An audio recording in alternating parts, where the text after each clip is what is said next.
സ്നേഹമുള്ളവരെ, പുതിയൊരു വീഡിയോയിലേക്ക് എല്ലാ പ്രിയപ്പെട്ടവർക്കും ഒരിക്കൽ കൂടി സ്വാഗതം. ഇന്ന് നമ്മൾ ചിന്തിക്കാൻ പോകുന്ന വിഷയം കർത്തൃപ്രാർത്ഥനയെക്കുറിച്ചാണ്. Lord's prayer. കർത്താവ് തൻ്റെ ശിഷ്യന്മാരെ പഠിപ്പിച്ചു കൊടുത്ത ഒരു പ്രാർത്ഥനയുണ്ട്. ലൂക്കോസ് എഴുതിയ സുവിശേഷം 11-ാം അധ്യായത്തിൻ്റെ 1 മുതൽ 4 വരെയുള്ള വാക്യങ്ങളിൽ നമുക്ക് ആ പ്രാർത്ഥനയെ കാണുവാൻ സാധിക്കുന്നു. അപ്പോൾ തന്നെ ഞാനൊരു കത്തോലിക്ക കുടുംബത്തിൽ ജനിച്ചു വളർത്തപ്പെട്ട ഒരു വ്യക്തിയായതുകൊണ്ട് 24 വയസ്സുവരെ കത്തോലിക്ക സഭയിൽ നിന്നുകൊണ്ട് ആ വിശ്വാസത്തിൽ നിന്ന് നിൽക്കുമ്പോൾ തന്നെ ആ പ്രാർത്ഥന ഞാൻ അനേകം പ്രാവശ്യം ദിനം പ്രതി ചൊല്ലുന്ന ഒരാളായിരുന്നു. എന്ന് പറഞ്ഞാൽ, സ്വർഗസ്ഥനായ ഞങ്ങളുടെ പിതാവേ, അങ്ങയുടെ നാമം പൂജിതമാകണമേ, അങ്ങയുടെ രാജ്യം വരണമേ, അങ്ങയുടെ തിരുമനസ്സ് സ്വർഗത്തിലെ പോലെ ഭൂമിയിലുമാകണമേ, അന്നന്ന് വേണ്ട ആഹാരം അന്നന്ന് ഞങ്ങൾക്ക് നൽകണമേ, ഞങ്ങളോട് തെറ്റ് ചെയ്യുന്നവരോട് ഞങ്ങൾ ക്ഷമിക്കുന്നത് പോലെ ഞങ്ങളുടെ തെറ്റുകൾ ഞങ്ങളോട് ക്ഷമിക്കണമേ, ഞങ്ങളെ പ്രലോഭനത്തിൽ ഉൾപ്പെടുത്തരുതേ, തിന്മയിൽ നിന്ന് ഞങ്ങളെ രക്ഷിച്ചു കൊള്ളണമേ, ആമേൻ എന്നാണ് ആ പ്രാർത്ഥന. ഇതിങ്ങനെ ആവർത്തിച്ച് ചൊല്ലുന്നൊരു ശീലം കത്തോലിക്ക സഭയിലായിരിക്കുമ്പോൾ എനിക്കുണ്ടായിരുന്നു. കാരണം ഇത് കർത്താവ് പഠിപ്പിച്ചൊരു പ്രാർത്ഥനയല്ലേ, അതുകൊണ്ട് കർത്താവ് പഠിപ്പിച്ചതുപോലെ തന്നെ നമ്മളത് നിരന്തരം പ്രാർത്ഥിക്കണം, അത് പ്രത്യേകം കർത്താവ് പറഞ്ഞതല്ലേ എന്നുള്ളൊരു ചിന്തയോടുകൂടിയാണ് സഭ എന്നെ പഠിപ്പിക്കുകയും ഞാനത് ചെയ്യുകയും ചെയ്തിരുന്നത്. എന്നാൽ പെന്തക്കോസ്ത് ഗോളത്തിൽ ഇത് കാണുവാൻ സാധിക്കുന്നത്, കർത്താവിൻ്റെ ഈ പഠിപ്പിച്ച പ്രാർത്ഥന ഒരിക്കലും അവർ അതേ രീതിയിൽ ചൊല്ലുന്നില്ല. അവർ പറയുന്നത് ഇതൊരു മാതൃകാ പ്രാർത്ഥനയാണ്, എങ്ങനെയാണ് പ്രാർത്ഥിക്കേണ്ടത് എന്നുള്ളതിന് ഒരു മാതൃക പ്രാർത്ഥനയായിട്ടാണ് തന്നത്. നമ്മൾ ആ മാതൃക ഏറ്റെടുത്ത് നമ്മുടെ ആവശ്യങ്ങൾ വിവിധമായ രീതികളിൽ പ്രാർത്ഥിക്കുക എന്നുള്ള ഒരു ഒഴുക്കൻ മറുപടിയാണ് പെന്തക്കോസ്ത് ഗോളത്തിനുമുള്ളത്. എന്നാൽ ദൈവവചന സത്യത്തെ തരംതിരിച്ച് പഠിക്കണം എന്നുള്ള ദൈവിക ആലോചന മനസ്സിലാക്കിയപ്പോൾ 2 തീമോഥെയോസ് 2:15 വാക്യപ്രകാരം ദൈവവചനത്തെ യഥാർത്ഥമായി പ്രസംഗിക്കുക, കൃത്യമായി അതിനെ വിഭജിച്ച് മനസ്സിലാക്കി അത് ആരോട് എന്തിന് എന്തുദ്ദേശത്തിന് പറഞ്ഞു എന്ന് പഠിക്കുക എന്നുള്ള ഉദ്ദേശത്തോടു കൂടെ ഈ പ്രാർത്ഥനയെ പഠിച്ചപ്പോൾ സ്വർഗസ്ഥനായ ഞങ്ങളുടെ പിതാവേ എന്നുള്ള ഈ പ്രാർത്ഥന ഇന്ന് നാം പ്രാർത്ഥിച്ചതുകൊണ്ട് യാതൊരു പ്രയോജനവുമില്ല എന്നുള്ളത് മനസ്സിലാക്കാൻ സാധിച്ചു. ആരും തെറ്റിദ്ധരിക്കരുത്, കാര്യങ്ങൾ ഞാൻ വിശദീകരിക്കണമെന്ന് നിങ്ങൾക്ക് മനസ്സിലാക്കാൻ സാധിക്കും. കർത്താവ് ഈ ഭൂമിയിൽ വന്നത് മർക്കോസ് എഴുതിയ സുവിശേഷം 1:15 വാക്യത്തിൽ പറയുന്നുണ്ട്, നിങ്ങൾ മാനസാന്തരപ്പെടുവിൻ, ദൈവരാജ്യം സമീപിച്ചിരിക്കുന്നു, സുവിശേഷത്തിൽ വിശ്വസിക്കുവൻ എന്നാണ് പറഞ്ഞത്. എന്ന് പറഞ്ഞാൽ കർത്താവ് വന്നത് ദൈവരാജ്യ സംബന്ധമായ ദൈവരാജ്യം സ്ഥാപിക്കുവാൻ വേണ്ടിയിട്ടായിരുന്നു. അപ്പോൾ ദൈവരാജ്യം യഹൂദന് വാഗ്ദത്തം ചെയ്ത ഈ ദൈവരാജ്യം ഈ ഭൂമിയിൽ വരണമെങ്കിൽ അതിനോടനുബന്ധിച്ച് യഹൂദന് ആവശ്യമായൊരു പ്രാർത്ഥനയായിരുന്നു കർത്തൃപ്രാർത്ഥന എന്ന് പറയുന്ന ഈ പ്രാർത്ഥന. ഇന്ന് നമുക്കറിയാം, യഹൂദൻ്റെ തിരസ്കരണം മൂലം കർത്താവ് അനാദികാലം മറഞ്ഞിരുന്നൊരു മാർമിക സത്യത്തിലൂടെ ക്രിസ്തുവിൻ്റെ ശരീരമാകുന്ന സഭയെ പണിതുകൊണ്ടിരിക്കുന്ന സമയമാണ്. ആ ക്രിസ്തുവിൻ്റെ ശരീരമാകുന്ന സഭയ്ക്ക് കൊടുത്തിരിക്കുന്ന പ്രാർത്ഥനയും പ്രത്യാശയും മറ്റും ഇപ്പോൾ നമ്മൾ പ്രാർത്ഥിച്ച ഈ പ്രാർത്ഥനയിൽ നിന്നും വ്യത്യസ്തമായൊരു കാര്യമാണ്. അതിനെയാണ് നമ്മൾ തരംതിരിച്ച് പഠിച്ച് മനസ്സിലാക്കണമെന്ന് പറയുന്നത്. ആവശ്യമില്ലാത്ത പ്രാർത്ഥനകൾ നമ്മൾ പ്രാർത്ഥിച്ചാൽ നമുക്ക് യാതൊരു പ്രയോജനവുമില്ല. പക്ഷേ ആവശ്യമുള്ള പ്രാർത്ഥന പ്രാർത്ഥിക്കാതെയും പോകരുത്. അതുകൊണ്ട് ഇതിനെ കൃത്യമായി നമ്മൾ മനസ്സിലാക്കണം. നമുക്ക് ആ പ്രാർത്ഥന ഇങ്ങനെയാണത് വായിക്കുന്നത്, നമുക്കൊന്ന് വായിക്കാം. അവനൊരു സ്ഥലത്ത് പ്രാർത്ഥിച്ചുകൊണ്ടിരുന്നു. തീർന്ന ശേഷം ശിഷ്യന്മാരിൽ ഒരുത്തൻ അവനോട്, കർത്താവേ, യോഹന്നാൻ തൻ്റെ ശിഷ്യന്മാരെ പഠിപ്പിച്ചതുപോലെ ഞങ്ങളെയും പ്രാർത്ഥിപ്പാൻ പഠിപ്പിക്കണമേ എന്ന് പറഞ്ഞു. അവൻ അവരോട് പറഞ്ഞു, നിങ്ങൾ പ്രാർത്ഥിക്കുമ്പോൾ ചൊല്ലേണ്ടത്, സ്വർഗസ്ഥനായ ഞങ്ങളുടെ പിതാവേ, അങ്ങയുടെ നാമം വിശുദ്ധീകരിക്കപ്പെടണമേ, നിന്റെ രാജ്യം വരണമേ, നിന്റെ ഇഷ്ടം സ്വർഗത്തിലെ പോലെ ഭൂമിയിലുമാകണമേ, ഞങ്ങൾക്ക് ആവശ്യമായ ആഹാരം ദിനം പ്രതി തരണമേ, ഞങ്ങളുടെ പാപങ്ങളെ ഞങ്ങളോട് ക്ഷമിക്കണമേ, ഞങ്ങൾക്ക് കടപ്പെട്ടിരിക്കുന്ന ഏവരോടും ഞങ്ങളും ക്ഷമിക്കുന്നു, ഞങ്ങളെ പരീക്ഷയിൽ കടത്തരുതേ, ദുഷ്ടങ്കിൽ നിന്ന് ഞങ്ങളെ വിടുവിക്കണമേ. ഈ പ്രാർത്ഥന വിശുദ്ധ മത്തായി എഴുതിയ സുവിശേഷം 6-ാം അധ്യായത്തിലും ഇത് തന്നെ കിടക്കുന്നുണ്ട്. ചില വാക്കുകൾ അങ്ങോട്ടും ഇങ്ങോട്ടും മാറിക്കിടക്കുന്നുണ്ട് എന്ന് മാത്രം, അർത്ഥങ്ങളൊക്കെ ഒന്ന് തന്നെ. അപ്പോൾ കർത്താവിനോട് ശിഷ്യന്മാർ ചോദിക്കുകയാണ്, ഞങ്ങളെ പഠിപ്പിക്കണം, പ്രാർത്ഥിക്കാൻ പഠിപ്പിക്കണം. അപ്പോൾ പെട്ടെന്ന് കർത്താവിൻ്റെ ശിഷ്യന്മാർ ചോദിച്ചിട്ട് കർത്താവ് പഠിപ്പിച്ചൊരു പ്രാർത്ഥനയായതുകൊണ്ട് നമ്മളും ചൊല്ലണമെന്നുള്ള ചിന്തയോടുകൂടിയാണ് പലരും ഇത് ചൊല്ലുന്നത്. എന്നാൽ അവിടെ കർത്താവ് കൃത്യമായി അവരോട് പ്രാർത്ഥിക്കുവാൻ പറഞ്ഞ കാര്യത്തെക്കുറിച്ച് പഠിക്കുമ്പോൾ ദൈവരാജ്യ സംബന്ധമായിട്ടുള്ള കാര്യങ്ങളെ മുൻനിർത്തിയിട്ടാണ് കർത്താവ് ആ പ്രാർത്ഥന അവർക്ക് കൊടുത്തത്. ഇന്ന് കൃപായുഗ വിശ്വാസികളായ നമുക്ക് മറ്റ് പ്രാർത്ഥനകൾ ദൈവം തന്നിട്ടുണ്ട്, നമ്മൾ അതാണ് പ്രാർത്ഥിക്കേണ്ടത്. എന്നാൽ ഈ വിഷയം കർത്തൃപ്രാർത്ഥനയെക്കുറിച്ച് നമ്മൾ പഠിക്കുമ്പോൾ, സ്വർഗസ്ഥനായ ഞങ്ങളുടെ പിതാവേ എന്നുള്ള പ്രാർത്ഥന പഠിക്കുമ്പോൾ അവിടെ 5 കൂട്ടം കാര്യങ്ങൾ നമുക്ക് പ്രഥമമായി കാണുവാൻ സാധിക്കുന്നുണ്ട്. ഒന്ന്, നിന്റെ നാമം വിശുദ്ധീകരിക്കപ്പെടണം, നിന്റെ രാജ്യം വരണം, നിന്റെ ഇഷ്ടം സ്വർഗത്തിലെ പോലെ ഭൂമിയിലുമാകണം, തന്നെയുമല്ല ആവശ്യമായ ആഹാരം ദിനംപ്രതി തരണം, ഞങ്ങളുടെ പാപങ്ങൾ ക്ഷമിക്കണം, ഞങ്ങൾ ക്ഷമിച്ചതുപോലെ ഞങ്ങളുടെ പാപങ്ങൾ ഞങ്ങളോട് ക്ഷമിക്കണം എന്നുള്ളതാണ് മത്തായി എഴുതിയ സുവിശേഷത്തിൽ നമുക്ക് കാണുന്നത്. അപ്പോൾ ഇങ്ങനെ 7 കൂട്ടം കാര്യങ്ങൾ താഴെ പറയുന്നു. പരീക്ഷയിൽ നിന്ന് അല്ലെങ്കിൽ ദുഷ്ടനിൽ നിന്ന് അല്ലെങ്കിൽ സാത്താനിൽ നിന്ന് ഞങ്ങൾ എന്ത് ചെയ്യണം? വിടുവിക്കണം എന്നൊക്കെ ഇവിടെ പ്രാർത്ഥിക്കാൻ പറയുകയാണ്. കൃത്യമായ പ്രാർത്ഥനയാണ് കർത്താവ് ശിഷ്യന്മാരെ പഠിപ്പിച്ചത്. കാരണം അവർ ഫേസ് ചെയ്യാൻ പോകുന്ന ഒരു പ്രശ്ന സംബന്ധമായിട്ടാണ് അവരെ ആ പ്രാർത്ഥനയ്ക്ക് കർത്താവ് ആഹ്വാനം കൊടുക്കുന്നത്. ആവശ്യമില്ലാതെയല്ല ആ പ്രാർത്ഥന കൊടുത്തിരിക്കുന്നത്. ആ കാലയളവിൽ സംഭവിക്കേണ്ട അല്ലെങ്കിൽ വന്നു ചേരേണ്ട ദൈവരാജ്യ സംബന്ധമായി ഈ പ്രാർത്ഥന കൃത്യമായി ഒന്ന് നിറവേറിയാൽ ദൈവരാജ്യം ഈ ഭൂമിയിൽ സ്ഥാപിതമാകും എന്നുള്ളതാണ് കർത്താവിൻ്റെ ഈ പ്രാർത്ഥനയുടെ സാരമെന്ന് പറയുന്നത്. നമുക്ക് 1-2 കാര്യങ്ങൾ വാക്യങ്ങളിലൂടെ തന്നെ ഈ 7 കാര്യങ്ങൾ നമുക്കൊന്ന് ചിന്തിക്കാം. അപ്പോൾ തന്നെ 1 രാജാക്കന്മാരുടെ പുസ്തകം നമുക്കൊന്ന് എടുക്കാം. അതിൽ സോളമൻ്റെ ഒരു പ്രാർത്ഥന അഥവാ ശലോമോൻ്റെ ഒരു പ്രാർത്ഥനയാണ്. ആ പ്രാർത്ഥനയ്ക്ക് ഒടുവിൽ നമുക്ക് ചരിത്രങ്ങളും കാര്യങ്ങളൊക്കെ അറിയാം. എങ്കിലും 3-ാം വാക്യം 9-ാം അധ്യായത്തിൻ്റെ 1 രാജാക്കന്മാർ 9-ാം അധ്യായത്തിൻ്റെ 3-ാം വാക്യം പറയുകയാണ്, യഹോവ അവനോട് അരുളി ചെയ്തതെന്തെന്നാൽ, നീ എൻ്റെ മുൻപാകെ കഴിച്ചിരിക്കുന്ന നിൻ്റെ പ്രാർത്ഥനയും യാചനയും ഞാൻ കേട്ടു. നീ പണിതിരിക്കുന്ന ഈ ആലയത്തെ എൻ്റെ നാമം അതിലെന്നേക്കും സ്ഥാപിക്കാൻ തക്കവണ്ണം ഞാൻ വിശുദ്ധീകരിച്ചിരിക്കുന്നു. എൻ്റെ കണ്ണും ഹൃദയവും എല്ലായ്പ്പോഴും അവിടെ ഇരിക്കും. അന്ന് ശലോമോൻ പ്രാർത്ഥിച്ച പ്രാർത്ഥന മറ്റൊന്നായിരുന്നു, അല്ലേ? അന്നത്തെ പ്രാർത്ഥന മറ്റൊന്നായിരുന്നു, എന്നാൽ കർത്താവ് പഠിപ്പിച്ച പ്രാർത്ഥന മറ്റൊന്നാണ്. എന്നാൽ നാമം വിശുദ്ധീകരിക്കപ്പെടണമേ എന്ന് പറഞ്ഞപ്പോൾ 1 രാജാക്കന്മാർ 9-ാം അധ്യായത്തിൻ്റെ 3-ാം വാക്യത്തിൽ ഇപ്പോൾ നമ്മൾ കാണുകയാണ്, ശലോമോൻ്റെ പ്രാർത്ഥനയ്ക്ക് മറുപടിയായി പറയുകയാണ്, അതായത് എൻ്റെ നാമം എന്നേക്കും അതിൽ സ്ഥാപിക്കുവാൻ തക്കവണ്ണം ഞാൻ വിശുദ്ധീകരിച്ചിരിക്കുന്നു എന്ന് പറഞ്ഞാൽ ദൈവത്തിൻ്റെ ഇഷ്ടപ്രകാരം ഒരു ആലയം കൃത്യമായി പണിത് ജനം യഥാസ്ഥാനപ്പെട്ട് രാജാവ് യഥാസ്ഥാനപ്പെട്ട് കൃത്യമായി ഇരിക്കുമ്പോൾ മാത്രമാണ് ദൈവനാമം മഹത്വപ്പെടുന്നത്, അല്ലെങ്കിൽ ദൈവത്തിൻ്റെ നാമം വിശുദ്ധീകരിക്കപ്പെടുന്നത്. അപ്പോൾ ഇസ്രായേൽ കർത്താവ് വന്നിരിക്കുന്ന ആ കാലഘട്ടത്തിൽ 2000 വർഷങ്ങൾക്ക് മുമ്പ് കർത്താവ് യഹൂദൻ്റെ മധ്യ വന്നപ്പോൾ ഈ കർത്താവിനെ പോലും തിരിച്ചറിയാത്തൊരു സമൂഹത്തിൽ, നാനാവിധ ഉപദേശങ്ങളുള്ളൊരു സമൂഹത്തിൽ കർത്താവ് വന്നിട്ട് അവരോട് പറയുകയാണ്, ദൈവനാമം എന്ത് ചെയ്യണം? വിശുദ്ധീകരിക്കപ്പെടണം എന്ന് പറഞ്ഞാൽ നിങ്ങൾ യഥാസ്ഥാനപ്പെട്ട് കടന്നു വരണം, എന്നാൽ മാത്രമാണ് ദൈവം അവിടെ വസിക്കുകയുള്ളൂ. ദൈവം വിശുദ്ധിയിലാണ് വസിക്കുന്നത്. ദൈവത്തിൻ്റെ നാമം വിശുദ്ധീകരിക്കപ്പെടണമെങ്കിൽ നിങ്ങൾ വിശുദ്ധീകരിക്കപ്പെടണം, അല്ലെങ്കിൽ നിങ്ങൾ വിശുദ്ധിയിലേക്ക് കടന്നു വരണം എന്നുള്ളത് ആഹ്വാനമാണ് കർത്താവ് അവരോട് പ്രഥമമായി പറയുന്നത്. നിങ്ങൾ ദൈവനാമം വിശുദ്ധീകരിക്കപ്പെടാൻ തക്കവണ്ണം ദൈവത്തിൻ്റെ കാര്യങ്ങൾ മനസ്സിലാക്കി കടന്നു വരണം. അപ്പോൾ തന്നെ നിൻ്റെ രാജ്യം വരണമേ എന്ന അടുത്ത കാര്യം കർത്താവ് പഠിപ്പിക്കുകയാണ്. രാജ്യം വരണമേ എന്ന് പറഞ്ഞാൽ മാർക്കോസ് എഴുതിയ സുവിശേഷം 1-15 വാക്യത്തിലും, അപ്പോൾ തന്നെ ദാനിയേൽ പ്രവാചകന്റെ പുസ്തകം 2-44 വാക്യങ്ങളൊക്കെ വായിച്ചു കഴിയുമ്പോൾ അവിടെ ദൈവം എന്നേക്കും സ്ഥാപിതമാക്കുന്ന ഒരു രാജ്യത്തെക്കുറിച്ച് പറഞ്ഞിരിക്കുകയാണ്. ആ രാജ്യം ഇതാ ഇവിടെ വരണം. ഇവിടെ വരണമെങ്കിൽ എന്ത് ചെയ്യണം? ആദ്യം ദൈവത്തിൻ്റെ നാമം വിശുദ്ധീകരിക്കപ്പെടണം, ജനം യഥാസ്ഥാനപ്പെടണം, എന്നിട്ട് വേണം ഇവിടെ രാജ്യം സ്ഥാപിക്കുവാൻ വേണ്ടിയിട്ട്. 3-ാമത്തെ കാര്യം പറയുകയാണ്, നിന്റെ ഇഷ്ടം സ്വർഗത്തിലെ പോലെ ഭൂമിയിലുമാകണം. സ്വർഗത്തിലെ ദൈവത്തിൻ്റെ ഇഷ്ടം സ്വർഗത്തിലെ പോലെ ഈ ഭൂമിയിലാകണം എന്നുള്ളതാണ് ആ പ്രാർത്ഥനയുടെ സാരം. ഈ ഭൂമിയിലാകണം. അപ്പോൾ ദൈവത്തിൻ്റെ ആത്യന്തികമായിട്ടുള്ളൊരു ഉദ്ദേശമുണ്ടായിരുന്നു. ദൈവരാജ്യം ആ പ്രവചന പദ്ധതിയുടെ അടിസ്ഥാനത്തിൽ ദൈവത്തിൻ്റെ ആ ഹൃദയത്തിലുള്ള ആ പ്ലാൻ ഈ ഭൂമിയിൽ നിറവേറണം എന്നുള്ളതായിരുന്നു ദൈവത്തിൻ്റെ ലക്ഷ്യം, ഈ പ്രാർത്ഥനയുടെ ലക്ഷ്യം. അപ്പോൾ ആദ്യത്തെ 3 പ്രാർത്ഥന ദൈവനാമം വിശുദ്ധീകരിക്കപ്പെടണം, രാജ്യം വരണം, ഇഷ്ടം സ്വർഗത്തിലെ പോലെ തന്നെ ഭൂമിയിൽ അത് നിറവേറണം എന്നുള്ളതാണ്. എന്നാൽ അടുത്ത 4 കാര്യങ്ങൾ പറയുന്നത് മനുഷ്യനോടുള്ള ബന്ധത്തിലാണ്. ഒന്ന്, ദൈവത്തോടുള്ള ബന്ധത്തിൽ 3 കാര്യങ്ങൾ ചിന്തിച്ചു. രണ്ടാമത്തത് മനുഷ്യനോടുള്ള ബന്ധത്തിൽ പറയുകയാണ്, ആവശ്യമായ ആഹാരം ദിനംപ്രതി തരണമേ എന്ന് പ്രാർത്ഥിക്കണം. രണ്ടാമത്തെ കാര്യം, ഞങ്ങളുടെ പാപങ്ങൾ ക്ഷമിക്കണം. എങ്ങനെ ക്ഷമിക്കണം? ഞങ്ങൾ ക്ഷമിച്ചതുപോലെ ഞങ്ങളോട് ക്ഷമിക്കണം എന്ന് പറഞ്ഞാൽ ഞാൻ ഒരുവനോട് ക്ഷമിച്ചാൽ മാത്രമേ ദൈവം എന്നോട് ക്ഷമിക്കുകയുള്ളൂ എന്ന് സാരം.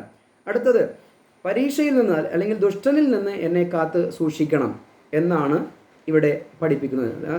അതായത് സകല മാനവ മഹത്വവും ദൈവത്തിന് അർപ്പിച്ചുകൊണ്ട് ഈ പ്രാർത്ഥന ചൊല്ലണം എന്നുള്ളത് ശിഷ്യന്മാരെ പഠിപ്പിച്ചു. ഇതിൻ്റെ കൃത്യമായിട്ടുള്ള ഈ പ്രാർത്ഥന പ്രാർത്ഥിച്ച് അതിൻ്റെ ക്രമീകരണങ്ങൾ വരുത്തിയിരുന്നുവെങ്കിൽ യഹൂദന് ഈ കഴിഞ്ഞ 2000 വർഷങ്ങൾക്ക് മുൻപേ ദൈവരാജ്യം അവിടെ സ്ഥാപിതമായേനെ. എന്നാൽ ദൈവരാജ്യം സ്ഥാപിതമാകാതെ അതിനെ നിർത്തൽ ചെയ്തുകൊണ്ട് യഹൂദൻ ഈ പ്രാർത്ഥന പ്രകാരം യഥാസ്ഥാനത്താകാതെ ഇരുന്നതുകൊണ്ട്, ദൈവത്തിൻ്റെ ആലോചനകളെ തിരസ്കരിച്ച് കളഞ്ഞതുകൊണ്ട്, ഞാൻ പലപ്പോഴും പറയാറുണ്ട്, പ്രവാചകന്മാരെയും യോഹന്നാൻ സ്നാപകനെയും യേശുക്രിസ്തുവിനെയും പന്തിരുവരെയും സ്തേഫാനോസിനെയും പരിശുദ്ധാത്മാവിനെയും എല്ലാം തിരസ്കരിച്ചു കളഞ്ഞ ഈ ജനത്തിൻ്റെ അവസ്ഥയെക്കുറിച്ച് പൗലോസ് പറയുകയാണ്. അവർക്ക് അംശമായി കാഠിന്യം ഭവിച്ചിരിക്കുന്നു. റോമാലേഖനം 11:25 വാക്യം.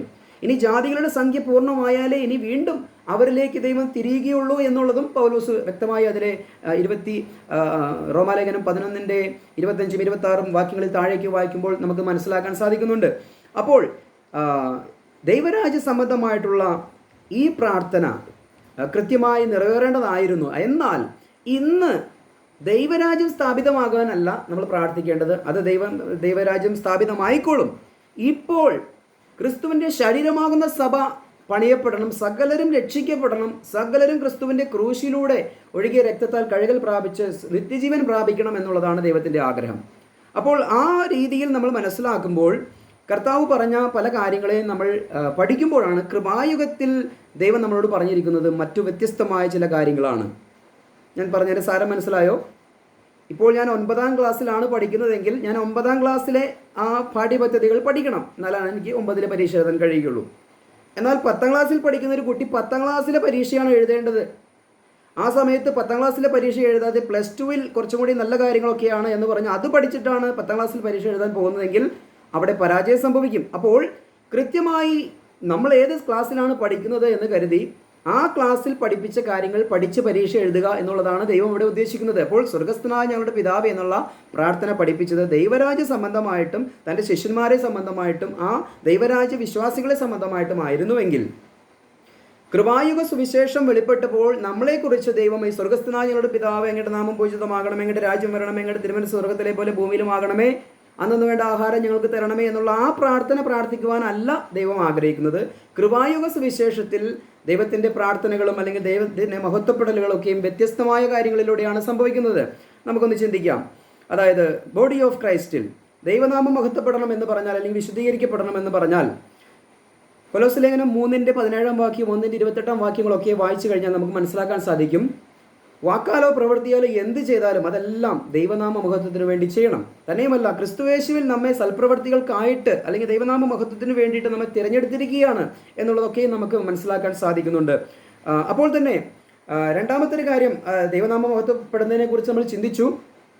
ഇന്ന് ക്രിസ്തുവിൻ്റെ ശരീരമാകുന്ന സഭയിലൂടെയാണ് ദൈവനാമം മഹത്വപ്പെടേണ്ടത് അല്ലെങ്കിൽ നമ്മളിലൂടെയാണ് ഈ സുവിശേഷം കേട്ട് അനേകം രക്ഷിക്കപ്പെട്ട് ദൈവനാമം മഹത്വപ്പെടേണ്ടത് എന്ന് പറഞ്ഞാൽ ദൈവസഭ ഇന്ന് പണിയപ്പെടണം എന്നുള്ളതാണ് ദൈവത്തിന് നമ്മളെക്കുറിച്ചുള്ള ഉദ്ദേശം.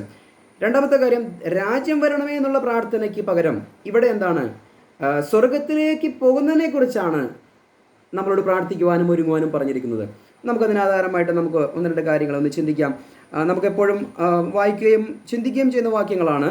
1 തെസ്സലോനിക്ക ലേഖനം 4-ാം അധ്യായത്തിൻ്റെ 16-ാം വാക്യം മുതൽ നമുക്ക് വായിക്കുമ്പോൾ നമുക്കറിയാം, കർത്താവ് തൻ ഗംഭീരനാദത്തോടും പ്രധാന ദൂതന്റെ ശബ്ദത്തോടും ദൈവത്തിന്റെ കാഹളത്തോടും കൂടെ സ്വർഗത്തിൽ നിന്ന് ഇറങ്ങി വരികയും ക്രിസ്തുവിൽ മരിച്ചവർ മുമ്പേ ഉയർത്തെഴുന്നേൽക്കുകയും ചെയ്യും.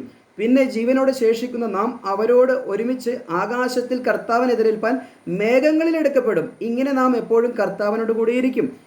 അതായത് അങ്ങയുടെ രാജ്യം വരണമേ, സ്വർഗത്തിലെ പോലെ ഭൂമിയിലും ആകണമേ എന്നുള്ള കാര്യം ശിഷ്യന്മാരോട് പ്രാർത്ഥിക്കാൻ പറഞ്ഞു. പക്ഷെ ഇവിടെ പൗലോസ് പറയുകയാണ്, അല്ലെങ്കിൽ ദൈവവചനം പറയുകയാണ്, സ്വർഗരാജ്യം ഭൂമിയിൽ സ്ഥാപിതമാകാൻ വേണ്ടിയിട്ടല്ല അവർ ഒരുങ്ങുകയും പ്രാർത്ഥിക്കുകയും ചെയ്തത്, മറിച്ച് കർത്താവ് തൻ ഗംഭീരനാദം കേൾക്കുമ്പോൾ നമ്മൾ സ്വർഗത്തിലേക്ക് പോകേണ്ടതിനായിട്ടാണ് പറയുന്നത്. കാര്യം പിടികിട്ടിയോ? ഒന്ന്, സ്വർഗരാജ്യം ഭൂമിയിൽ സ്ഥാപിതമാകണം എന്ന് പ്രാർത്ഥിക്കുന്നു.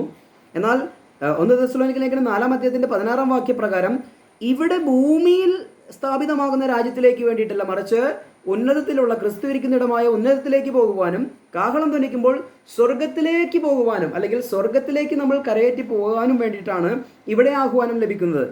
അപ്പോൾ ദൈവരാജ്യം ഇവിടെ വരണമേ എന്ന് പ്രാർത്ഥിക്കുന്നതുകൊണ്ട് നമുക്ക് വല്ല പ്രയോജനമുണ്ടോ? ഇവിടെ വരേണ്ട സമയത്ത് അത് വന്നുകൊള്ളും. പക്ഷേ നമ്മളെ സംബന്ധിച്ച് ഇന്ന് നമ്മൾ 10-ലാണെങ്കിൽ 10-ലെ പരീക്ഷയ്ക്ക് പഠിച്ച് ഒരുങ്ങണം എന്നുള്ള ആശയത്തോടു കൂടി ചിന്തിക്കുമ്പോൾ ഇന്ന് ബോഡി ഓഫ് ക്രൈസ്റ്റിനോട് ദൈവം പറയുകയാണ്, ഈ സ്വർഗത്തിലേക്ക് നമ്മൾ പോകുകയാണ്, ഭൂമിയിലേക്കല്ല. മനസ്സിലായോ? ഭൂമിയിലല്ല നമ്മൾ താമസിക്കാൻ പോകുന്നത്, സ്വർഗത്തിലേക്ക് പോകുന്ന കാര്യത്തെക്കുറിച്ചാണ് പറയുന്നത്. അപ്പോൾ രാജ്യം വരണമേ എന്ന് പ്രാർത്ഥിക്കേണ്ടതിന് പകരം നമ്മളെ സ്വർഗത്തിലേക്ക് കൊണ്ടുപോകണമേ എന്ന് പ്രാർത്ഥിക്കേണ്ട ഒരു ആവശ്യകത നമുക്കിവിടെ ഉണ്ടെന്നുള്ളതാണ് നമുക്ക് മനസ്സിലാക്കാൻ സാധിക്കുന്നത്. അപ്പോൾ തന്നെ ആഹാരത്തോടുള്ള ബന്ധത്തിൽ ഇവിടെ ചിന്തിക്കുകയാണ്, അന്നുള്ള ആഹാരം തരണമേ എന്ന് പറയുകയാണ്. എന്നാൽ ബോഡി ഓഫ് ക്രൈസ്റ്റിനോടുള്ള ബന്ധത്തിൽ, ക്രിസ്തുവിൻ്റെ ശരീരമാകുന്ന സഭയോടുള്ള ബന്ധത്തിൽ എന്താണ് ഇതിനു വേണ്ടി തന്നിരിക്കുന്ന ഉപദേശം? നമുക്ക് 2 തെസ്സലോനിക്ക ലേഖനം 3-ാം അധ്യായത്തിൻ്റെ 10 മുതലുള്ള വാക്യങ്ങളൊന്ന് വായിക്കാം. ഇങ്ങനെയാണ് വായിക്കുന്നത്: വേല ചെയ്യുവാൻ മനസ്സില്ലാത്തവൻ തിന്നുകയും അരുത് എന്ന് ഞങ്ങൾ നിങ്ങളോട് കൂടി ഇരിക്കുമ്പോൾ തന്നെ ആജ്ഞാപിച്ചിട്ടുണ്ടല്ലോ. നിങ്ങളിൽ ചിലർ ഒട്ടും വേല ചെയ്യാതെ പല കാര്യം നോക്കി ക്രമം കെട്ട് നടക്കുന്നു എന്ന് കേൾക്കുന്നു. ഇങ്ങനെയുള്ളവരോട് സാവധാനതയോടെ വേല ചെയ്ത് അഹോവൃത്തി കഴിക്കണം എന്ന് കർത്താവായ യേശു ക്രിസ്തുവിൽ ഞങ്ങൾ ആജ്ഞാപിച്ചു പ്രബോധിപ്പിക്കുന്നു. ഇവിടെ പൗലോസ് എന്താ പറയുന്നത്? 2 തെസ്സലോനിക്ക ലേഖനം 3-ാം അധ്യായത്തിൻ്റെ 10, 11, 12 വാക്യങ്ങൾ വായിക്കുമ്പോൾ അന്നുള്ള ആഹാരം ഞങ്ങൾക്ക് തരണമേ എന്ന് പ്രാർത്ഥിക്കാനല്ല പറയുന്നത്, മറിച്ച് അവനവന് കഴിവുള്ള ജോലി ചെയ്ത് അഹോവൃത്തി കഴിക്കണം, പണിയെടുത്ത് ജീവിക്കണം എന്നുള്ളതാണ് ഇവിടുത്തെ ഉപദേശം. എന്ന് പറഞ്ഞാൽ നമുക്കറിയാം, ഒരു സമയത്ത് ഇസ്രായേലിന് അധ്വാനിക്കാൻ കഴിയാതെ മരുഭൂമിയിലൂടെ നടക്കുമ്പോൾ ദൈവത്തോട് അവർ പ്രാർത്ഥിക്കുകയാണ്. അപ്പോൾ അവർക്ക് മന്ന പൊഴിച്ചു കൊടുക്കുന്നു, കാടപക്ഷിയെ കൊടുക്കുന്നു, അന്നുള്ള ആഹാരത്തിന് വേണ്ടി അന്നുള്ളത് പറക്കിക്കോളാൻ ദൈവം പറയുകയാണ്. അവിടെ അന്ന് അങ്ങനൊരു സംവിധാനമായിരുന്നു. കർത്താവിൻ്റെ രാജ്യസംബന്ധമായ സുവിശേഷം പ്രഖ്യാപിച്ചപ്പോൾ അല്ലെങ്കിൽ വിളംബരം ചെയ്യപ്പെട്ടപ്പോൾ അവിടെ 5 അപ്പം 5000 പേർക്ക് കൊടുക്കുന്നു. അല്ലെങ്കിൽ കർത്താവ് പറഞ്ഞു, വരുവാനുള്ള ആ കാര്യങ്ങൾ അതിജീവിക്കുവാൻ വേണ്ടി അന്നുള്ള ആഹാരത്തിന് വേണ്ടി നിങ്ങൾ എന്ത് ചെയ്യണം? പ്രാർത്ഥിക്കണമെന്ന് പറഞ്ഞു. അവർക്ക് കൃത്യമായിട്ടുള്ള അന്നുള്ള ആഹാരം ദൈവം കൊടുക്കാൻ വിശ്വസ്തനായിരുന്നു. അതുകൊണ്ടാണ് അങ്ങനെ പ്രാർത്ഥിക്കാൻ പറഞ്ഞത്. ഇവിടെ കൃപായുഗത്തിൽ നമുക്ക് പ്രാർത്ഥിക്കണമെന്ന് തെറ്റൊന്നുമില്ല, എന്നുള്ള ആഹാരം തരണമേ എന്ന് പറയുന്നത് നല്ല കാര്യമാണ്. പക്ഷേ അതിൻ്റെ ഉദ്ദേശം എന്ന് പറയുന്നത് രാജ്യത്തിൻ്റെ സുവിശേഷത്തിൻ്റെ ആ കൃത്യതയോടുകൂടി ഉദ്ദേശത്തോടുകൂടി നമ്മൾ മനസ്സിലാക്കണം. ഇവിടെ പറയുന്നു, നിങ്ങൾ ആരും തന്നെ എന്ത് ചെയ്യരുത്? വേല ചെയ്യാത്തവൻ ഭക്ഷണം കഴിക്കാനേ അർഹനല്ല. അതുകൊണ്ട് നിങ്ങൾ എന്ത് ചെയ്യണം? വേല ചെയ്ത് അഹോവൃത്തി കഴിക്കണം, പാടുള്ള ജോലി ചെയ്ത് നമ്മൾ ഉപജീവനം കഴിക്കണം എന്നുള്ളതാണ് ഇവിടുത്തെ ഉപദേശം. അല്ലാതെ കുത്തിയിരുന്ന് അന്നുള്ള ആഹാരം ഞങ്ങൾക്ക് തരണമേ തരണമേ തരണമേ എന്ന് പ്രാർത്ഥിക്കുന്നതുകൊണ്ട് യാതൊരു പ്രയോജനവുമില്ല. പ്രാർത്ഥിക്കുകയും അപ്പോൾ തന്നെ നമ്മൾ ജോലി ചെയ്ത് ഉപജീവനം കഴിക്കണം എന്നുള്ളതാണ് ദൈവത്തിൻ്റെ ഉപദേശം. അതുകൊണ്ട് ആ പ്രാർത്ഥനയുടെ സാരവും അല്ലെങ്കിൽ കൃപായുഗ സുവിശേഷത്തിലെ ഈ വ്യത്യസ്തതകളും നമ്മൾ കൃത്യമായി മനസ്സിലാക്കിയിരിക്കണം. അപ്പോൾ തന്നെ ജോലിയോടുള്ള ബന്ധത്തിലുള്ള കാര്യങ്ങളാണ് നമ്മൾ ചിന്തിച്ചത്. എഫെസ്യ ലേഖനം 4-ന്റെ 27, 28 വാക്യങ്ങൾ കൂടി പഠിക്കുമ്പോൾ ഇങ്ങനെയാണ് മനസ്സിലാക്കാൻ സാധിക്കുന്നത്: പിശാചിന് ഇടം കൊടുക്കരുത്. എന്നിട്ട് പറയുകയാണ്, കള്ളനിനി കക്കാതെ മുട്ടുള്ളവന് ദാനം ചെയ്യുവാൻ ഉണ്ടാകേണ്ടതിന് കൈകൊണ്ട് നല്ലത് പ്രവർത്തിച്ച് അധ്വാനിക്കുക എത്രേ വേണ്ടത്. അവിടെയും പറയുന്നു, അത് മറ്റുള്ളവരുടെ മുട്ട് തീർക്കുവാനും തങ്ങളുടെ ആവശ്യത്തിന് വേണ്ടിയിട്ട് ജോലി ചെയ്ത് അധ്വാനിക്കുക എന്നുള്ളതാണ് അവിടെ കൊടുക്കുന്നത്. അല്ലാതെ കുത്തിയിരുന്ന് ഞങ്ങൾക്ക് പ്രാർത്ഥിച്ച് രാവിലെ ഉച്ചയ്ക്കും വൈകുന്നേരം ഞങ്ങൾക്ക് ഭക്ഷണം തരണമേ എന്ന് പറഞ്ഞ് ഒരു പണിക്കും പോകാതിരിക്കുന്നവരെ കുറിച്ചല്ല ഇവിടെ പറയുന്നത്. പക്ഷേ യഹൂദനെ സംബന്ധിച്ച് അവന് ജോലി ചെയ്യാൻ പറ്റാത്ത ചില കാര്യങ്ങൾ സംഭവിക്കും. അതുകൊണ്ട് തന്നെ ആ സമയങ്ങളിൽ പ്രാർത്ഥിച്ചാൽ മാത്രം അവർക്ക് ഭക്ഷണം ദൈവം സ്വർഗത്തിൽ നിന്ന് കൊടുക്കും. മരുഭൂമിയിൽ മന്ന പൊഴിച്ചു കൊടുത്തതുപോലെ സംവിധാനം ദൈവം കൊണ്ടുവരും, അല്ലെങ്കിൽ അന്നുള്ള ആഹാരം അവർക്ക് കൊടുക്കും എന്നുള്ളതാണ് ആ പ്രാർത്ഥനയുടെ ഉദ്ദേശശുദ്ധി. എന്നാൽ അതെടുത്തുകൊണ്ട് നമ്മൾ തെറ്റിദ്ധരിക്കരുത് എന്നുള്ളതാണ് ഞാൻ പറഞ്ഞതിൻ്റെ സാരം. ഇനി പാപക്ഷമയുടെ കാര്യത്തിലോ? പാപക്ഷമയുടെ കാര്യത്തിൽ വളരെ ശ്രദ്ധിക്കേണ്ട കാര്യമുണ്ട്. അവിടെ കർത്താവ് വളരെ വ്യക്തമായി പറഞ്ഞു, ഞങ്ങളോട് തെറ്റ് ചെയ്യുന്നവരോട് ഞങ്ങൾ ക്ഷമിക്കുന്നത് പോലെ എന്ന് പറഞ്ഞാൽ, എന്നോട് ആരെങ്കിലും ഒരു തെറ്റ് ചെയ്താൽ ഞാൻ ക്ഷമിച്ചാൽ മാത്രമാണ് ദൈവം എന്നോട് ക്ഷമിക്കുകയുള്ളൂ. ഞാൻ അവനോട് ക്ഷമിച്ചാൽ ദൈവം എന്നോട് ക്ഷമിക്കും. ഇതായിരുന്നു ആ പ്രാർത്ഥനയിലെ ഒരു സന്ദേശം. അപ്പോൾ തന്നെ എഫെസ്യ ലേഖനം 4:32 പറയുകയാണ്, ക്രിസ്തുവിൻ്റെ ശരീരമാകുന്ന സഭയോടുള്ള ബന്ധത്തിൽ പറയുകയാണ്, ദൈവം ക്രിസ്തുവിൽ നിങ്ങളോട് ക്ഷമിച്ചതുപോലെ അന്യോന്യം ക്ഷമിക്കുവിൻ. ഇവിടുത്തെ വ്യത്യസ്തത മനസ്സിലായോ? വളരെ ശ്രദ്ധിച്ചാലാണ് ആ വ്യത്യസ്തത മനസ്സിലാക്കാൻ സാധിക്കുള്ളൂ. രാജ്യത്തിൻ്റെ സുവിശേഷ പ്രകാരം കർത്താവ് പറഞ്ഞു, നിങ്ങൾ ക്ഷമിച്ചാൽ നിങ്ങളോട് ക്ഷമിക്കും, നിങ്ങൾ ക്ഷമിച്ചില്ലെങ്കിലോ നിങ്ങളോട് ക്ഷമിക്കുകയില്ല. എന്നാൽ കൃപയുടെ സുവിശേഷം വെളിപ്പെട്ടപ്പോൾ വിശ്വാസത്താൽ സൗജന്യമായുള്ള രക്ഷ നമ്മൾ ഏറ്റെടുത്തപ്പോൾ ഇവിടെ എഫെസ്യ ലേഖനം 4:32 പറയുകയാണ്, ദൈവം നിങ്ങളോട് ക്ഷമിച്ചതുപോലെ നിങ്ങൾ എന്ത് ചെയ്യണം? മറ്റുള്ളവരോട് ക്ഷമിക്കണം. അപ്പോൾ ആദ്യം നമ്മളുടെ പാപങ്ങൾ ദൈവം ക്ഷമിച്ചു തന്നു, എന്നിട്ട് പറയുകയാണ് നിങ്ങൾ മറ്റുള്ളവരോടും നിങ്ങൾ അങ്ങനെ ക്ഷമിക്കണം. പക്ഷേ രാജ്യത്തിൻ്റെ സുവിശേഷ പ്രകാരം സ്വർഗസ്ഥനായ പിതാവ് എന്ന പ്രാർത്ഥനയിൽ കർത്താവ് എന്താ പഠിപ്പിച്ചത്? കർത്താവ് പറഞ്ഞു, നിങ്ങൾ മറ്റുള്ളവരുടെ പാപങ്ങൾ ക്ഷമിച്ചാൽ ഞാൻ നിങ്ങളുടെ പാപങ്ങൾ ക്ഷമിക്കും, നിങ്ങൾ ക്ഷമിച്ചില്ലെങ്കിൽ ഞാൻ ക്ഷമിക്കില്ല. കണ്ടോ, അവിടെ ആദ്യം മനുഷ്യനോട് ക്ഷമിച്ചിട്ട് ദൈവത്തോട് ഏറ്റു പറയുമ്പോൾ അവിടെ ക്ഷമിക്കുന്നു, ദൈവം ക്ഷമിക്കുന്നു. അവനോട് ക്ഷമിച്ചില്ലെങ്കിൽ ദൈവം ഇവനോട് ക്ഷമിക്കുന്നില്ല. എന്നാൽ ഇവിടെ പറയുകയാണ്, ദൈവം ക്രിസ്തുവേശുവിൽ നിങ്ങളോട് ക്ഷമിച്ചതുപോലെ അന്യോന്യം ക്ഷമിക്കുവിൻ എന്ന് പറഞ്ഞാൽ ആദ്യം നമ്മളോട് ദൈവം ക്ഷമിച്ചിരിക്കുകയാണ്. എന്നിട്ടാണ് പറയുന്നത്, നിന്നോട് ദൈവം ക്ഷമിച്ചിരിക്കുന്നത് പോലെ. കണ്ടോ, ദൈവം നമ്മളോട് ക്ഷമിച്ചു, അതുകൊണ്ട് നീ മറ്റുള്ളവരോട് ക്ഷമിക്കണം. ദൈവം ഒരു മാതൃക നമുക്ക് തരികയാണ്. കൃപായുഗത്തിൽ ഒത്തിരി വ്യത്യസ്തതകളുണ്ട്. രാജ്യത്തിൻ്റെ സുവിശേഷത്തിൽ ഞാൻ ക്ഷമിച്ചാൽ മാത്രമാണ് എന്നോട് ക്ഷമിക്കുകയുള്ളൂ. ഇവിടെ ഇതാ കൃപയുടെ സുവിശേഷത്തിൽ ദൈവം എന്നോട് ക്ഷമിച്ചതുകൊണ്ടാണ് പറയുന്നത്. ആദ്യം എനിക്ക് ക്ഷമ തന്നിട്ട് പറയുകയാണ്, ദൈവം സ്നേഹത്തോട് പറയുകയാണ്, നീയും മറ്റുള്ളവരോട് ക്ഷമിക്കുക. ഈ വ്യത്യസ്തതകൾ നമ്മൾ പാപക്ഷമയോടുള്ള ബന്ധത്തിൽ നമ്മൾ ചിന്തിക്കേണ്ട ആവശ്യമുണ്ട്. അതുപോലെ തന്നെ റോമാലേഖനം 15:7 അതുകൊണ്ട് ക്രിസ്തു ദൈവത്തിൻ്റെ മഹത്വത്തിനായി നിങ്ങളെ കൈക്കൊണ്ടതുപോലെ നിങ്ങളും അന്യോന്യം കൈക്കൊള്ളുവിൻ. അപ്പോൾ ദൈവം ആദ്യം നമ്മളെ കൈക്കൊണ്ടു.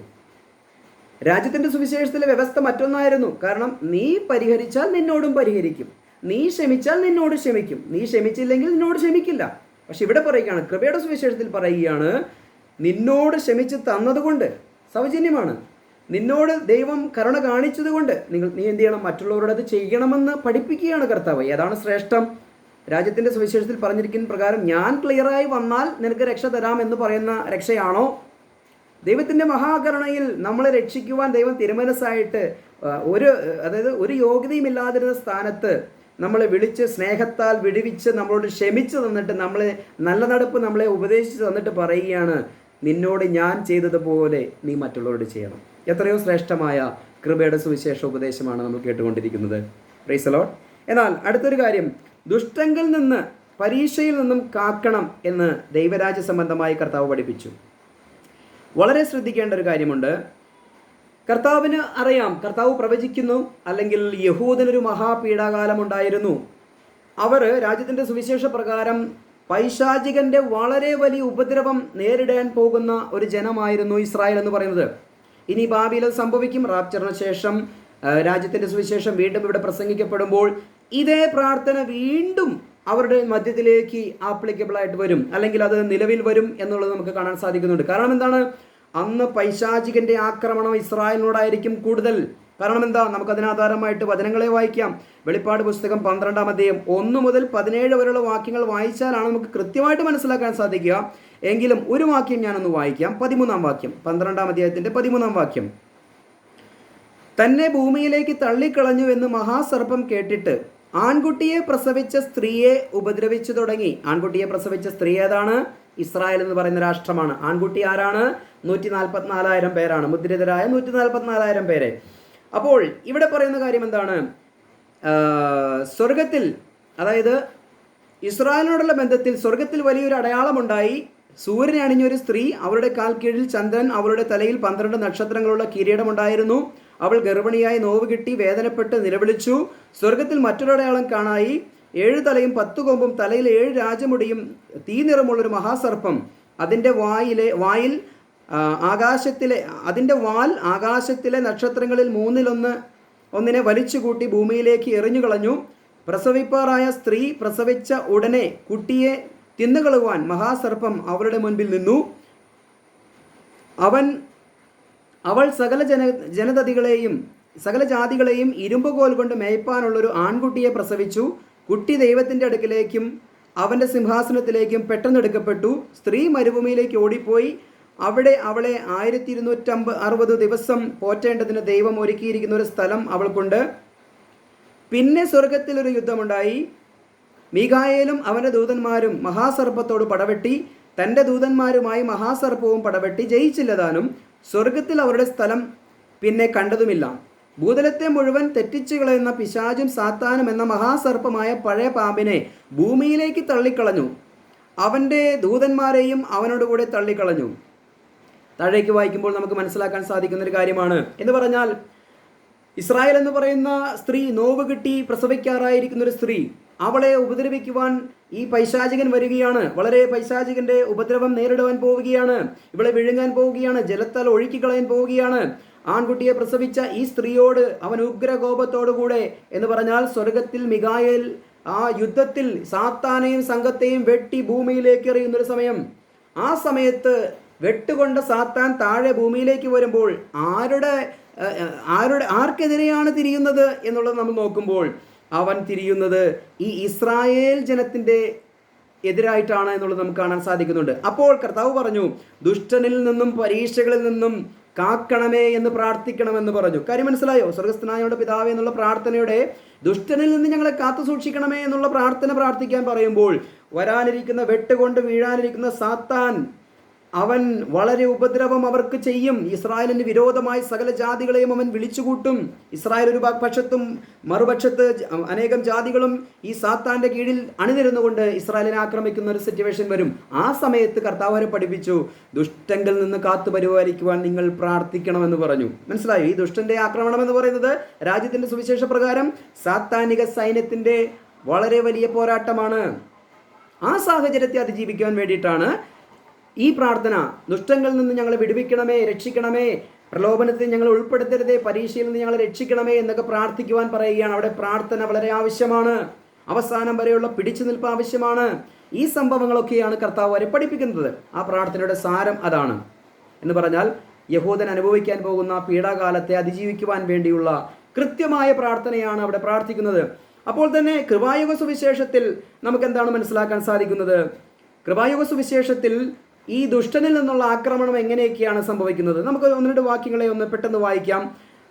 1 തീമോഥെയോസ് 3-ാം അധ്യായത്തിൻ്റെ 7-ാം വാക്യം ഒന്ന് വായിക്കുമ്പോൾ, അല്ലെങ്കിൽ അതിനോട് ചേർന്നുള്ള ഭാഗങ്ങളെ വായിക്കുമ്പോൾ, ഒരു അധ്യക്ഷൻ അല്ലെങ്കിൽ ശുശ്രൂഷകൻ ദൈവസഭയിൽ ഉപദേശിക്കുന്നതിനോടുള്ള ബന്ധത്തിൽ അവൻ ഒരിക്കലും സാത്താൻ ഇടം കൊടുക്കപ്പെട്ടവനായി ആ പൈശാചിനാൽ അഹങ്കരിച്ച് അവൻ വീണുപോകാൻ ഇടയില്ലാത്ത രീതിയിൽ എന്ത് ചെയ്യണം? ഒരു സഭയിൽ ശുശ്രൂഷിക്കണം. അങ്ങനെയുള്ള ഒരു സാത്താൻ്റെ തെറ്റായ ഉപദേശം സഭയിൽ കടന്നു വരാൻ സാധ്യതയുണ്ട്. അതിൽ നിന്നും നമ്മൾ എന്ത് ചെയ്യണം?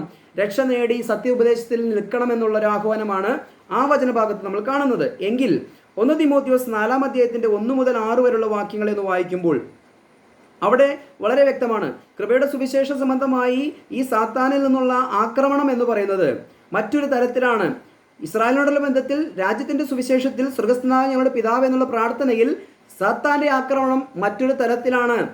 തനിക്ക് അല്പകാലമേ ഉള്ളൂ എന്ന് കരുതി സാത്താൻ ഭൂമിയിലേക്ക് ഇറങ്ങി വന്ന് അവൻ ഏറ്റവും കൂടുതൽ ആക്രമിക്കുന്നത് ഇസ്രായേലിനെയാണ്. അതിനെ ചെറുത്ത് നിൽക്കണമെങ്കിൽ ദൈവത്തോട് പ്രാർത്ഥിക്കണമെന്നുള്ളതാണ് യഹൂദനോട് ദൈവം പറഞ്ഞിരിക്കുന്നത്. അപ്പോൾ തന്നെ ഇവിടെ 1 തീമോഥെയോസ് നമുക്കതൊരു വാക്യം വായിക്കാം. 1 തീമോഥെയോസ് 4-ന്റെ 1 മുതൽ 6 വരെയുള്ള വാക്യങ്ങൾ. ബോഡി ഓഫ് ക്രൈസ്റ്റിനോടുള്ള ബന്ധത്തിൽ സാത്താൻ്റെ ആക്രമണം എങ്ങനെയാണ്, അല്ലെങ്കിൽ അവനിൽ നിന്ന് എങ്ങനെ രക്ഷപ്പെടണം എന്നുള്ളത് പറയുകയാണ്. എന്നാൽ ഭാവി കാലത്ത് ചിലർ വ്യാജ ആത്മാക്കളെയും ഭൂതങ്ങളുടെ ഉപദേശങ്ങളെയും ആശ്രയിച്ച് ബോഷ്കു പറയുന്നവരുടെ കപടത്താൽ വിശ്വാസം ത്യജിക്കുമെന്ന് ആത്മാവ് തെളിവായി പറയുന്നു. എന്ന് പറഞ്ഞാൽ സാത്താൻ്റെ ചില ഉപദേശ പെശകുകൾ കൊണ്ട് ഈ കൃത്യമായ ശരീരമാകുന്ന സഭയ്ക്ക് കൊടുത്തിരിക്കുന്ന ഉപദേശത്തെ മാറ്റി സാത്താന്റെ പ്രേരണയാൽ ചിലർ എന്ത് ചെയ്യും? വ്യാജാത്മാക്കളെയും ഭൂതങ്ങളുടെയും ഉപദേശങ്ങൾ എടുത്തുകൊണ്ട് ഉപദേശത്തിൽ നിന്നും നിങ്ങളെ തെറ്റിച്ചു കളയുന്നൊരു ആക്രമണമാണ് സാത്താന്റെ ഭാഗത്തു നിന്നുള്ളത്. വലിയൊരു ദേഹോപദ്രവമൊന്നുമല്ല സാത്താൻ ഏൽപ്പിക്കുന്നത്. ഈ ഉപദേശത്തിൽ പെശക് വരുത്തി അനേകരെ നരകത്തിലേക്ക് എത്തിക്കുക എന്നുള്ളൊരു പോരാണ് നമുക്കിന്ന് സാത്താനിൽ നിന്നുള്ളത്. അതുകൊണ്ട് നമ്മുടെ പ്രാർത്ഥനയും വളരെ ശ്രദ്ധയോടുകൂടിയുള്ള കരുതലും ഈ സുവിശേഷത്തിന്റെ നിർമ്മലതയിൽ നിൽക്കുക എന്നുള്ളതാണ്. അപ്പോൾ തന്നെ പറയുകയാണ്, അവർ സ്വന്തം മനസാക്ഷിയിൽ ചൂടുവെച്ചവരായി അവർ പറയുന്ന കാര്യങ്ങളെക്കുറിച്ച് പറയുകയാണ്. ചിലർ പറയും വിവാഹം വേണ്ട എന്ന് പറയും, അല്ലെങ്കിൽ ചില ഭക്ഷണ സാധനങ്ങൾ വർജിക്കണമെന്ന് പറയും, അല്ലെങ്കിൽ ഇന്ന കാര്യങ്ങൾ വേണമെന്ന് പറയും, ഇന്ന കാര്യങ്ങൾ വേണ്ട എന്ന് പറയും. അവർ സ്വന്തം മനസാക്ഷിയിൽ ചൂടുവെച്ചിട്ട് പറയുന്നവരാണ്. ഈ സ്വന്തം മനസാക്ഷിയിൽ ചൂടുവെക്കുന്നത് എങ്ങനെയാ? ദൈവവചനത്തെ തള്ളിക്കളഞ്ഞാൽ സാത്താൻ അവൻ്റെ അടുക്കിലേക്ക്, അല്ലെങ്കിൽ ആ ഇടം കിട്ടിയത് കൊണ്ട് സാത്താൻ കയറി വരും. എന്നിട്ട് പല വിധത്തിലുള്ള മാനുഷിക ബുദ്ധിയിൽ ചില കാര്യങ്ങളെ തരും. എന്നിട്ട് അത് പ്രഘോഷിക്കുവാൻ പറയും. അങ്ങനെ ഈ സത്യത്തിൻ്റെ സുവിശേഷത്തിൽ നിന്ന് എന്ത് ചെയ്യും? ആ ആളുകളെ വ്യതിചലിപ്പിച്ച് വിശ്വാസം ത്യജിക്കുന്നൊരവസ്ഥയിലേക്ക് കൊണ്ടെത്തിക്കും. ഇന്ന് ക്രിസ്തീയ കോളത്തിൽ നല്ലൊരു ശതമാനം പേരും വിശ്വാസികളെന്ന് പറഞ്ഞിരിക്കുമ്പോൾ തന്നെ സാത്താൻ്റെ ഈ കെണിയിൽ വീണ് കിടക്കുകയാണ് എന്നുള്ളത് നിസ്സംശയം നമുക്ക് പറയാൻ സാധിക്കും. അതുകൊണ്ട് ഈ നിർമ്മലതയിൽ നിൽക്കേണ്ടത് ആവശ്യമാണ്. അപ്പോൾ തന്നെ പറയുകയാണ്, എന്നാൽ ദൈവത്തിൻ്റെ സൃഷ്ടിയെല്ലാം നല്ലത്. ഭക്ഷണത്തോടുള്ള ബന്ധത്തിൽ പറയുന്ന കാര്യങ്ങളെക്കുറിച്ച് പറയുകയാണ്. ദൈവത്തിൻ്റെ സൃഷ്ടിയെല്ലാം നല്ലതാണ്. സ്തോത്രത്തോടു കൂടി അനുഭവിക്കുന്നുവെങ്കിൽ ഒന്നും വർജിക്കേണ്ടതില്ല. താഴേക്ക് വായിക്കുകയാണ്, ദൈവവചനത്താലും പ്രാർത്ഥനയാലും വിശുദ്ധീകരിക്കപ്പെട്ടിരിക്കുന്നുവല്ലോ എന്ന് പറയുകയാണ്. അപ്പോൾ തന്നെ പറയുകയാണ്, ഇത് സഹോദരന്മാരെ ഗ്രഹിപ്പിച്ചാൽ നീ അനുസരിച്ച വിശ്വാസത്തിൻ്റെ സതുപദേശത്തിൻ്റെയും വചനത്താൽ പോഷണം ലഭിച്ച് ക്രിസ്തുവേശുവിനു നല്ല ശുശ്രൂഷകനാകും. പൗലോസ് പറയുകയാണ്, ഈ കാര്യങ്ങൾ നീ മറ്റുള്ളവരുടെ ശ്രദ്ധയിൽ നീ പെടുത്തിയാൽ നീ ആയിരിക്കും യഥാർത്ഥ നല്ല സുവിശേഷകൻ, ശുശ്രൂഷകൻ എന്ന് തിമോത്തിയോസിനോട് പൗലോസ് പറയുകയാണ്. എന്ന് പറഞ്ഞാൽ ഭാവി കാലത്ത് ചിലർ കപടാത്മാക്കളിലും വ്യാജന്മായിട്ടുള്ള ആത്മാവിലും ശ്രദ്ധ അർപ്പിച്ചുകൊണ്ട് മനസാക്ഷിയിൽ ചൂടുവെച്ച് ഈ സത്യത്തിൽ നിന്നും, കൃപയുടെ സുവിശേഷത്തിൽ നിന്നും, സൗജന്യമായി കൊടുക്കുന്ന ഈ രക്ഷയുടെ സുവിശേഷത്തിൽ നിന്നും നിങ്ങളെ തെറ്റിച്ചു കളഞ്ഞിട്ട് എന്ത് ചെയ്യും? അവർ വിശ്വാസം ത്യജിക്കുവാനിടയായിത്തീരും ദൈവത്തിൻ്റെ സത്യങ്ങളെ ത്യജിക്കുവാനിടയായിത്തീരും എന്നുള്ള കാര്യം നീ പെടുത്തിയാൽ നീ ദൈവത്തിൻ്റെ നല്ലൊരു ശുശ്രൂഷകനായിരിക്കുമെന്നാണ് പൗലോസ് തിമോത്തിയോസിനോട് പറയുന്നത്. ഈ കാര്യമാണ് ഞാൻ നിങ്ങളുടെ ശ്രദ്ധയിലും പെടുത്തുന്നത്. ദൈവത്തിൻ്റെ മുൻപിൽ അംഗീകരിക്കപ്പെട്ട് ഒരു ശുശ്രൂഷകനായി നിൽക്കുവാൻ ഞാനും ആഗ്രഹിക്കുന്നത് കൊണ്ട് ഈ സത്യങ്ങൾ നിങ്ങളോട് പറയുകയാണ്. അപ്പോൾ തന്നെ ചിന്തിച്ചു കഴിഞ്ഞു. ഒരു കാര്യം കൂടി നമുക്കൊന്ന് ചിന്തിക്കാം. 2 കൊരിന്ത്യർ ലേഖനം 11-ാം അധ്യായത്തിലേക്ക് നമുക്കൊന്ന് കടന്നു വരാം. അവിടെ 3-ാം വാക്യവും 4-ാം വാക്യവും മാത്രം നമുക്കൊന്ന് വായിക്കാം. എന്നാൽ സർപ്പം ഹവ്വായെ ഉപായത്താൽ ചതിച്ചതുപോലെ നിങ്ങളുടെ മനസ്സ് ക്രിസ്തുവിനോടുള്ള ഏകാഗ്രതയും നിർമ്മലതയും വിട്ട് വഷളായി പോകുമോ എന്ന് ഞാൻ ഭയപ്പെടുന്നു. ഒരുത്തൻ വന്ന് ഞങ്ങൾ പ്രസംഗിക്കാത്ത മറ്റൊരു യേശുവിനെ പ്രസംഗിക്കുകയോ നിങ്ങൾക്ക് ലഭിക്കാത്ത വേറൊരു ആത്മാവെങ്കിലും നിങ്ങൾ കൈക്കൊള്ളാത്ത വേറൊരു സുവിശേഷമെങ്കിലും ലഭിക്കുകയോ ചെയ്യുമ്പോൾ നിങ്ങൾ പൊറുക്കുന്നത് ആശ്ചര്യം. അല്ലയോ ഗലാത്യരെ, ബുദ്ധിയില്ലാത്ത ഗലാത്യരെ എന്ന് പറഞ്ഞ് പൗലോസ് ഗലാത്യ ലേഖനത്തിലും എഴുതുന്നുണ്ട്. ഇവിടെ കൃത്യമായി പറയുകയാണ്, ഏദൻ തോട്ടത്തിൽ ആദത്തെയും ഹവ്വയെയും വഞ്ചിച്ച ഈ സാത്താൻ ക്രിസ്തുവിൻ്റെ ശരീരമാകുന്ന സഭയുടെ അകത്തേക്കും കടക്കുവാൻ സാധ്യതയുണ്ട്. എന്നിട്ട് വചനവിരുദ്ധമായ കാര്യങ്ങളെ പറഞ്ഞ് നിങ്ങളെ തെറ്റിക്കുവാൻ സാധ്യതയുണ്ട്. അതുകൊണ്ട് നിങ്ങൾ എന്ത് ചെയ്യണം?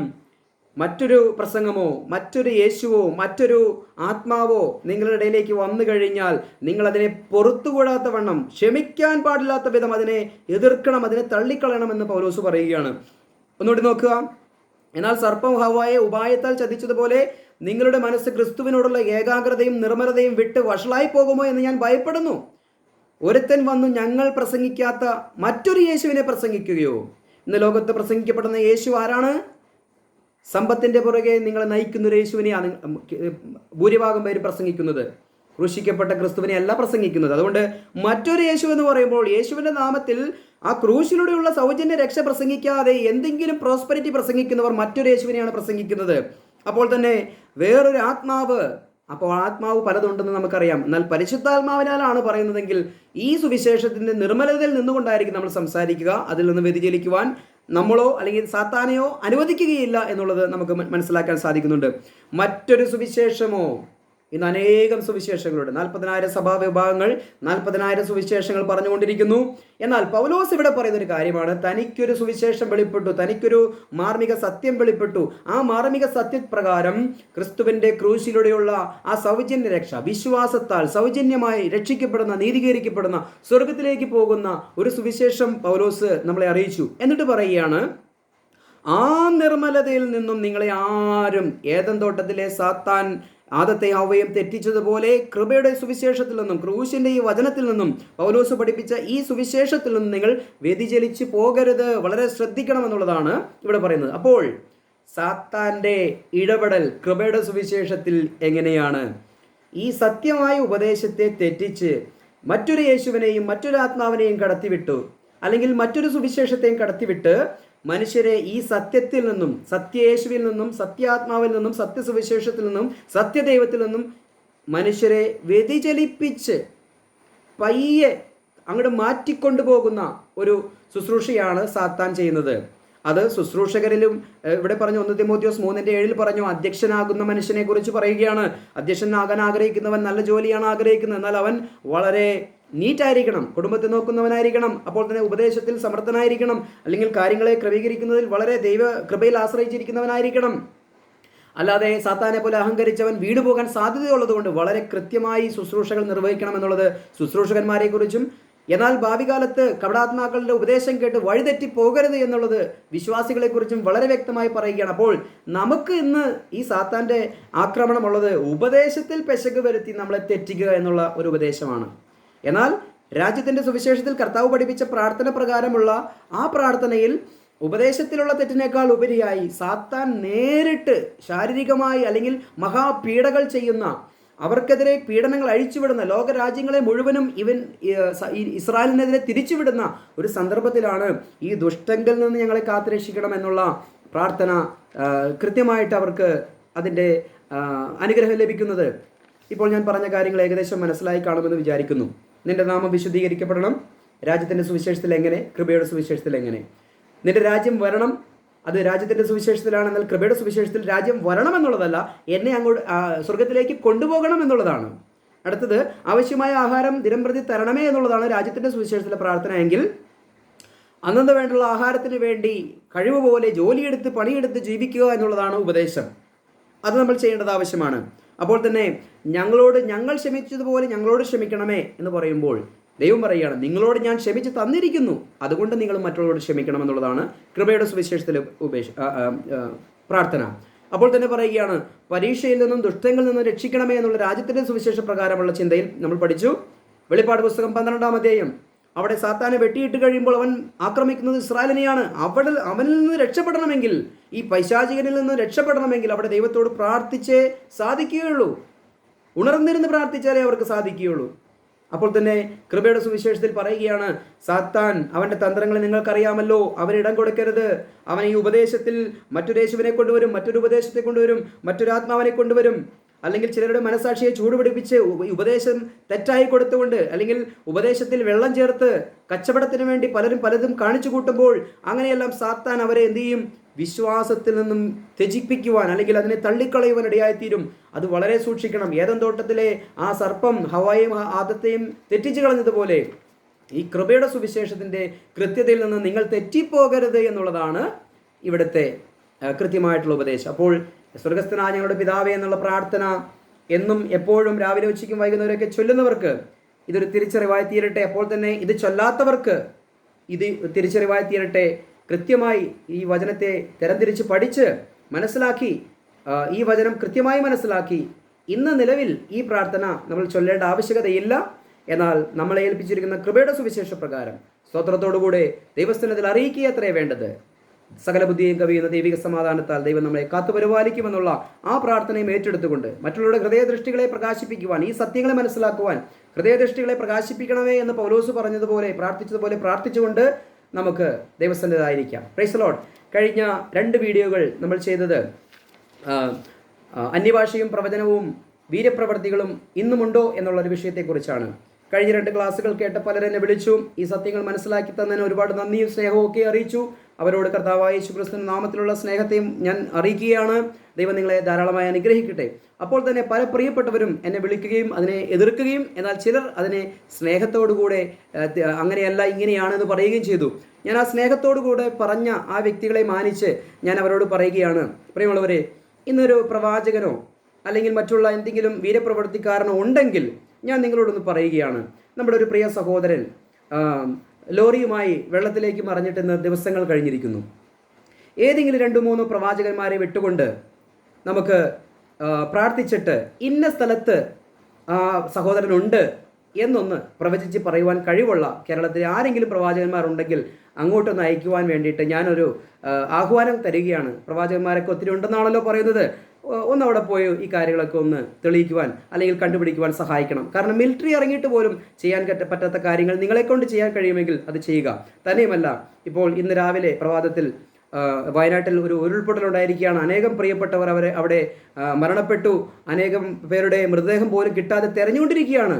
ഇങ്ങനെ പ്രവാചകന്മാരും വീര്യപ്രവൃത്തി ചെയ്യുന്നവരൊക്കെ ഉണ്ടെങ്കിൽ എന്തുകൊണ്ട് നിങ്ങൾ ഇന്നലെ ഈ വിഷയത്തെക്കുറിച്ച് ഇങ്ങനെ ഒരു ഉരുൾപൊട്ടൽ ഉണ്ടാകും, അവിടെയുള്ളവർ മാറി താമസിക്കണമെന്ന് എന്തേ കള്ള പ്രവാചകന്മാരെ നിങ്ങൾ പറയാതിരുന്നത്? അല്ല, നിങ്ങൾ പ്രവാചകന്മാരാണെങ്കിൽ അവിടെ ഇന്നലെ ആ സംഭവം സംഭവിക്കുന്നതിന് മുൻപേ പ്രവചിക്കേണ്ടതല്ലായിരുന്നു. പോട്ടെ, ആ പ്രവചനം എന്നും നിങ്ങൾ ചെയ്തില്ല. ഇനിയെങ്കിലും നിങ്ങൾക്ക് ആ കഴിവുണ്ടെങ്കിൽ അവിടെ പോയിക്കൊണ്ട് ആ ഉറ്റവർ നഷ്ടപ്പെട്ടവരുടെ അടുക്കിലേക്ക് പോയിക്കൊണ്ട് അവരെ ആശ്വസിപ്പിക്കുകയും അവിടെ ഇന്ന സ്ഥലത്ത് നിങ്ങളിൽ നിന്ന് വേർപെട്ട് പോയ ഈ മണ്ണിലടിയിൽ കിടക്കുന്ന സഹോദരന്മാർ ഇവിടെയുണ്ട് എന്ന് ചൂണ്ടിക്കാണിച്ച് അവിടെ എത്തിയിരിക്കുന്ന കേരള ഗവൺമെൻറ്റിനെയും കൂടി ഒന്ന് സഹായിച്ച് നിങ്ങൾ പ്രവാചകന്മാരാണെന്നൊന്ന് തെളിയിക്കുകയും.